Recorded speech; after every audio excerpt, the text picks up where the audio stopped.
إنا لله وإنا إليه راجعون وحاول مقالة هرقيسة كوغيريورتي فناندي عانك هايد أي وذا يقانين لما أنت كاف صومالي كوها الله خطرة ظاهر عيقى وعن قياسة يو انت أفك صومالي كوها الشاه إني وچيقيد إيو أقونا هامبا أقران أيان وهاي فنانان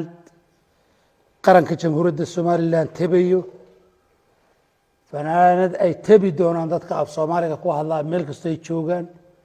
fanaanad caan ka ahayd dawladihii hore ee Soomaaliya la isku oran jiray runtii qarankan iyo kuwii ka horeeyayna wax badan oo toban taabiya u soo geysatay geerida ayaan la celin karin ilaahay waxaanu khatriyo uga baryeynaa in ilaahay jannada firdawsa ka waraabiyo waxay ahayd muwaadinad la jecel yahay oo dhammaan dadka af Soomaaliya ku hadla ay jecel yihiin una aqoonsan yihiin fanaanad aan cidi hulin karin laakiin haddii geeridu timaado awoodda ilaahay baa leh ilaahay waxaanu mar labaad uga baryaynaa in ilaahay janna firdawsa ka waraabiyo caruurteedii iyo caa'iladeediina samir iyo iimaan Allah ka siiyo dhammaan dadka af Soomaaliya ku hadlana samir iyo iimaan Allah ka siiyo waxaan la isla gartay odayaasha ay garab taagan iyo caa'iladii oo dhani markay ka wada hadleen waxaa la isla gartay in lagu aaso xabaalaha halleeya laguna tukado masaajidka tabliiqa 12 duhurnimo dhammaan dadka dareynaya inay ka soo qayb galaan jinaasada ama xabaasha waxaanu u sheegaynaa in 12 lagu tukan doono masjidka tabliiqa lana geyn doono xabaalaha halleeya oo ay caa'iladoodu ku aasan tahay ama ay ku dhegan tahay aad iyo aad baan runtii uga tiraaynsanahay aqoon fiican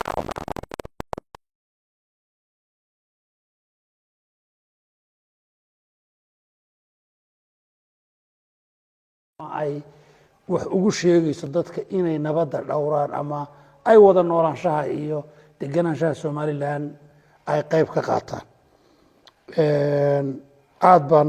uga tiraaynsanahay dhammaantayo laakiin waxaanu qaban karno ayaaba iska yar waxaan kaloo halkan tacsi uga wada diraynaa Sheekh Cali Cabdi Qaxar oo sheekh weyn ah oo isna caawi geeriyooday oo runtii isaguna ummadda reer Somaliland ama dalkan ku soo tabcay oo ka mid ahaa guddigii dastuurka qaranka wax ka qoray jaamacadahana Sacuudiga iyo ku soo bartay iyo jaamacadda Al-Azhar haddana ka mid ahaa bahda garsoorka jaamacadaha dalkana macallin sare ka ah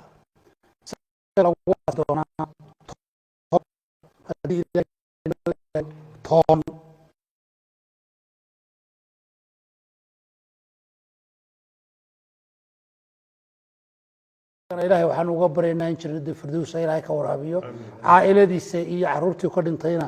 in ilaahay cawl khayr qaba ugu bedelo inta aynu qaban karnaa dad muslimiin nahay oo qadarka aaminsan waa inaha kulligeen samir iyo iimaan dhammaanteen laba qof oo labaduba heer qarana ama qarannimada dhaafsiisano adduunka oo dhan laga yaqaano kolley gabadha fanaanada ayaynu ku baxay caawa ilaahay waxaan uga baryaynaa labadooda janno firdawsa in ilaahay geeyo aad iyo aad la wadaagaynaa gaar ahaan dadka reer Somaliland ay la wadaagaynaa inay caawa geeriyootay fanaanadii caanka ahayd ee Khatar Daahir Cige oo aan fanaanad qura ahayn inkastoo dhawaanahan ay fankii joojisay oo ay cibaadada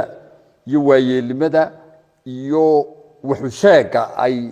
ku maartay ku xooga saaraysay oo aynu ognahay kaalinta ay xitaa kaga jirtay nabadgelyada inteena nin waliba maalin walba ninkii la kulmaaba waxay ka hadli jirtay wanaaga iyo wuxusheega iyo dadka inay wanaaga farto inna lillahi wa inna ilaahi raaji'uun kullu nafsi daa'iqatu mawt qofna lama badbaadin karo waxba looma qaban karo toddobaadkii la soo dhaafay intaas oo jeer baynu dhakhtarka ku booqanaynay aynu ducaynay imikana waynu ducaynaynaa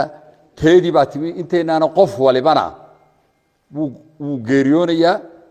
way inaga sii horeysaa uun maalmo laakiin de intayna qof lagu geeriyoonaya marka waxay taasi ku tusaysaa qofka sidaa khatro kale wanaaga u shaqeeyana in de uu meel wanaagsan marayo in qofku inta uu nool yahay bay tahay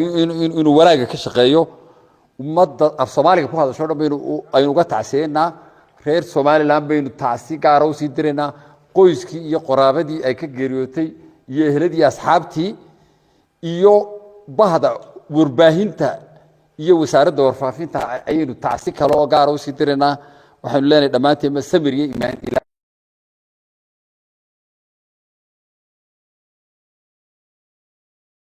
laba qof baa caawa geeriyooday oo labaduba aas qaran